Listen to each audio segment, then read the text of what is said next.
Hello guys, সবাই কেমন আছেন? আশা করি ভালো আছেন। আজকে আমরা এমন একটা সমুদ্র সৈকতের পাড়ের মধ্যে বসে রয়েছি। তো এখানের ওয়েদারটা অনেক কঠিন, অস্থির। তো এখানের মধ্যে দেখেন আমরা একটা রেস্ট হাউসের জন্য এবং রেস্ট করার জন্য সিট বানাইছি বসার। তো এখানের মধ্যে আপনারা সবাই আসবেন, আপনাদের সবাইকে দাওয়াত রইল আজকে রাত 10টার সময়।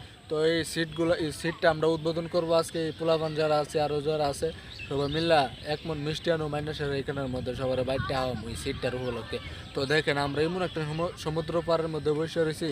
আপনারা মনে করেন এখানের মধ্যে যদি বসেন, মনে করেন শরীর একবারে ঠান্ডা হয়ে যাবো গা, এসির মতন, ঠিক আছে।